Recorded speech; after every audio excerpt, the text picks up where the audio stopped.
My name is Melinda. I'm turning 51 this year. Today, I officially became a single person after divorcing my husband, Mark. We were married for 27 years. I never imagined I would go through a divorce so late in life. But I don't regret it, because having a husband like Mark was worse. Let me tell you my story today. I got married at 26 and gave birth to a son the following year. When I was 48 and got a job, my only son left home and I was living alone with my husband.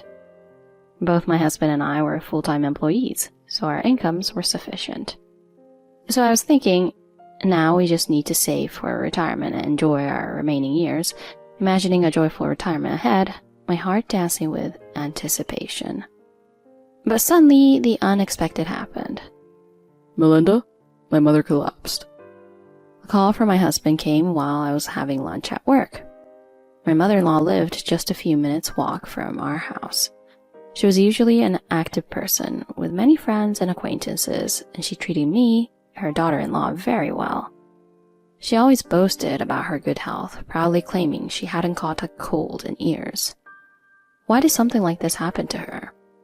I immediately headed to the hospital with my husband to hear the doctor's assessment of her condition. Your mother has had a stroke. Fortunately, because the time from onset to transport was short, she survived. However, the doctor hesitated as he told us the reality. I think it is very likely that she will be paralyzed in some way in the future and will need nursing care. That day, when we returned home, my husband and I discussed my mother-in-law's future. My husband spoke first. Melinda, I'm counting on you. Please, take care of my mother. He pleaded with me fervently, almost kneeling before me. Of course, I couldn't give an immediate answer. I knew well that caregiving is not as easy as it sounds, while also working.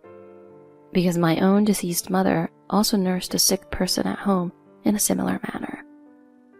When my father passed away, my mother even said, "I feel relieved rather than sad." Caregiving is indeed that challenging. But despite my confusion, my husband continues to plead with me.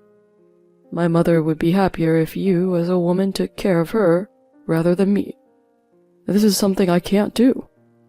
What my husband said was reasonable. Indeed, my mother-in-law is a woman, so she might resist being taken care of by her son. Moreover, relying solely on external helpers would be too costly. There was only one option left. I understand. Then I'll take care of your mother. My husband took my hand, crying tears of gratitude, saying, Thank you, thank you. And so I quit my job to take care of my mother-in-law. When my mother-in-law was discharged from the hospital, she was left with paralysis in her limbs and a mild speech impediment, making it difficult for her to go to the bathroom or eat on her own.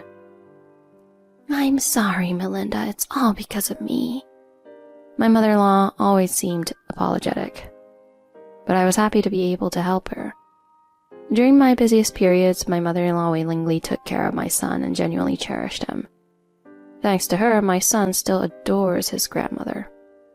I believe my son's kindness and sociability are greatly influenced by his grandmother. Mother-in-law, please don't hold back from now on. I'm helping you because I want to. With those words, my mother-in-law looked genuinely happy.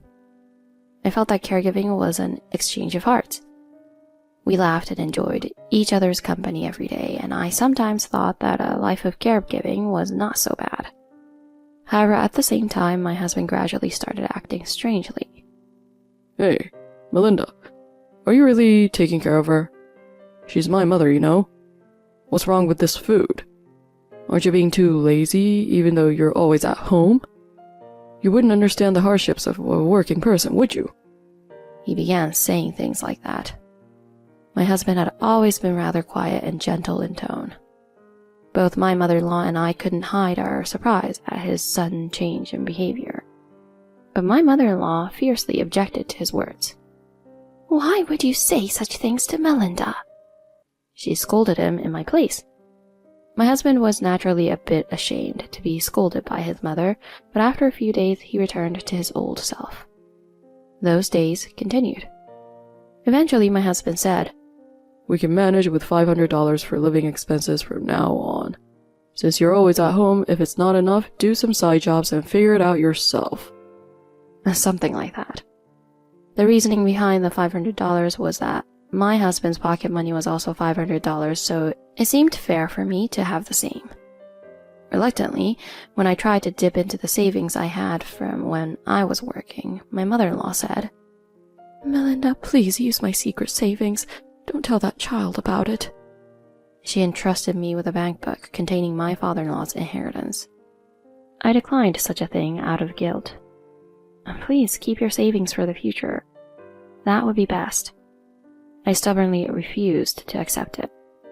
My mother-in-law had always been on my side. She watched over me and cared for me as if she were my real mother. It was on a winter day, the third year of caregiving for her, that my mother-in-law passed away suffering from pneumonia. During the funeral, I couldn't stop crying more than my husband because I felt lonely being separated from my mother-in-law. Since my husband is an only child, there weren't any major disputes over inheritance, and once everything was settled, we were supposed to return to our usual daily life. However, as soon as my mother-in-law passed away, my husband suddenly said, "When are you going to start working?" and directed a cold gaze at me. "What do you mean, when? What are you talking about?" "How long are you going to be unemployed and depend on me? I don't intend to support you." Are these words appropriate for a wife who devoted herself to caregiving for his mother to the best of her ability? I sacrificed my job and a considerable amount of my freedom to dedicate to caregiving. Wait a minute. I didn't quit my job because I wanted to. Didn't I quit to take care of her? Hey, are you blaming your unemployment on my mother? It's like the conversation isn't even connecting. Can I really endure being constantly told off by such a husband? With that in mind, I desperately tried to find a job. However, it's not easy for a woman in her 50s with only a bookkeeping qualification to find a job. And then my husband said, "Don't think about part-time work. That's just being lazy." So the type of employment I was looking for was full-time or contract employment. That only raised the bar for employment even higher. When I received rejection letters one after another and felt depressed at home, my husband said to me with a sidelong glance, "Do you really think there are companies out there hiring someone who's been unemployed for so long?" He said it in a mocking tone. My unemployment was because I was caregiving, right? Why do you have to say something like that to me? I desperately tried to argue back to my husband while holding back tears. But then my husband said something outrageous. Yeah, more excuses. The world isn't so lenient that you'll get a job just like that. If you plan to keep leeching off me forever, then get out. He snorted arrogantly as if he were in the right. That day, I couldn't sleep from frustration and misery. I cried all night long. And after crying until my tears dried up, I made up my mind.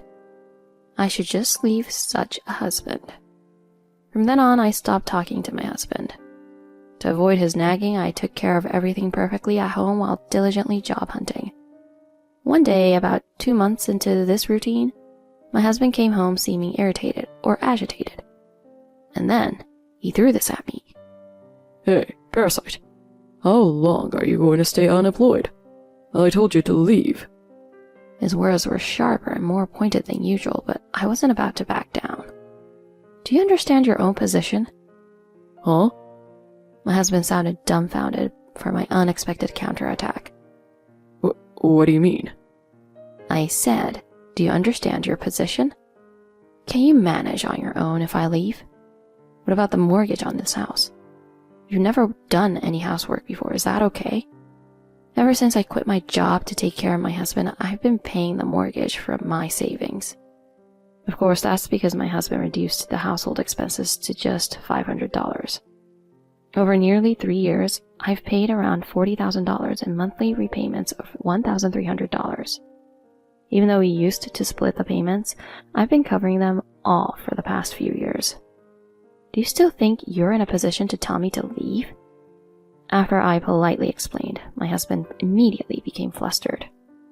No, I contributed money to the household too. Huh? You think you can say that with just $500? As an adult, have some shame. My husband, who couldn't utter a word in response to my words, seemed to slowly begin to understand the situation. Oh, wait. Isn't there less stuff in the house? He finally noticed, huh? Men can be so clueless, it's frustrating. You were the one who told me to leave, so I was getting ready. Well, this house is yours and mine, so if you want to live in it, I will charge you a certain amount of money. Huh? What do you mean? That's right. I handed my husband the divorce papers swiftly. The part for me was already filled out, and I had signatures from acquaintances as witnesses. All that was left was for my husband to sign and date. What a prepared wife, don't you think? Wait a minute. Isn't a divorce too sudden? Sudden? After being unemployed for so long, being called a parasite, and being told to leave? Don't act like you didn't have the intention to divorce. I simply chose to leave after your words that day. So why are you so flustered? Oh, I didn't mean it that way. I mean, Oh, really? Then could you tell me what you did mean by it? My husband broke into a cold sweat. Why is he so nervous? It's just that, I wanted you to get back into the workforce as soon as possible. I was being tough on you. I was trying to toughen you up so you wouldn't just become a stay-at-home wife. He was trying to sound reasonable. He looked relieved, as if he had come up with a perfect excuse to convince me. But really, who would be fooled by those words? That's what I really thought. And he didn't realize it. He was digging his own grave. Well, I see. Well, thank you for that. Thanks to you, I've been able to live without relying on a foolish husband. I appreciate it. This is also thanks to you. Thank you so much. I said with a smile, and his face sagged even more. Well, I guess that's good. The arrogance he had just displayed was gone, replaced with a pathetic expression as he altered between looking at the divorce papers I brought and at me. Wow, I'm really happy. Now I can feel confident about parting ways with you. As I spoke joyfully, his face became even more filled with despair. And as if resigned to his fate, he muttered, Divorce. Can't you wait? If you leave me now, what will I do? I couldn't feel even a shred of sympathy for my husband, who seemed on the verge of tears. But I wasn't hurtless either. Shall I just listen to his side of the story for now? Why? Isn't it a relief that the parasite is gone? Then my husband said, as if squeezing the words out. Actually, I, lost my job. Yeah, I know. As soon as I responded, my husband looked at me as if he were seeing a ghost. Huh? You knew? How? You took my insurance card without permission, didn't you? Well... The beginning of this was like this. One day I witnessed my husband taking my insurance card from my wallet. I wondered about it, but by that time I had already stopped talking to my husband, so I thought it might be a good opportunity to leave being under household and get my own insurance. During my job search, I went to inquire about health insurance, but when I went to the corner, it seemed that my husband had already been removed from his workplace insurance. Please expedite the procedures for health insurance. If you continue like this, you'll end up uninsured. That's what they told me. I thought I was still covered as a dependent, but did my husband maliciously remove me from it? I thought so, but the situation was a bit different. My husband's company went bankrupt due to financial difficulties. It happened right around the time of his remarks about leaving me. After that, for 2 months, my husband received unemployment benefits and started job hunting just like me. Perhaps he was too confident because he had been in a managerial position at his previous company. He thought he could secretly find another job and return the insurance card without me noticing, thinking everything would be fine. But reality wasn't so forgiving. My husband, lacking qualifications or notable skills at the age of 50, struggled to find a job. His frustration and anxiety only intensified his attacks on me. I was so worried about the declining performance of my company. So I took it out on you. After the bankruptcy, I didn't know what to do, and finding a new job became so difficult. So I ended up saying even more horrible things to you. I'm truly sorry. But if you leave me now, what am I supposed to do? However, deep down, I just wanted to become estranged from this husband of mine as soon as possible. Alright, you figure it out on your own. I'm not your mother, you know. But you took care of my mom. So to me, you're kind of like a mother too. What kind of reasoning is that? I feel like his brain is melting from the stress of unemployment. But my husband in front of me showed no sign of joking, making me even more scared. It's not a joke. Sorry, but I've got a job starting next month. It's going to take me an hour to get there, and I need to move. I don't have the luxury of taking care of you. Well then, goodbye. Leaving my husband in a daze, I packed my belongings into a suitcase and left the house. My husband and I divorced afterward. He had been resisting the divorce all along, but it was our son who managed to persuade him. I've heard the whole story, but it's your own fault, Dad. Stop making a fool of yourself, or Grandma will cry in heaven, so just stop it. My husband agreed to the divorce because of that one word from our son. I sold the house and paid off the loan. Since I paid more of the loan, I was to get all the remaining cash. It was my mother-in-law who paid most of the mortgage on the house while I was a caregiver, although she didn't tell my husband. That's because my mother-in-law wanted to help me. I hope you'll let me know if there's anything I can do to help. Moved by those words, I confessed that I was struggling with the mortgage payments. In response, my mother-in-law offered to use the money from her bank account to pay off the loan. Of course, to avoid exceeding the annual gift tax limit of $11,000, we adjusted it, and my mother-in-law ended up paying nearly $30,000 in total. So technically, the money left from paying off the loan might also belong to my husband. But my mother-in-law said this. This is a secret between you and me, Melinda. A woman should keep 1 or 2 secrets from her husband. So I've decided to keep this to myself and not tell anyone. Come to think of it, my mother-in-law once told me, keep your savings safe for a rainy day. Maybe she foresaw that this would happen. Or maybe I'm just overthinking things. As for my husband, he spent his meager savings and moved to a cheap apartment. I heard he's doing odd jobs while looking for a job. It's pathetic that he hardly had any savings, even though he only put $500 towards the house. He probably spent it all on gambling to vent his frustration from being unemployed. Thank you. I'm grateful because of you, I said to my son. Then my son started to speak a little awkwardly. Actually, I received a letter from Grandma just before she passed away. The handwriting was shaky, so I struggled to decipher it.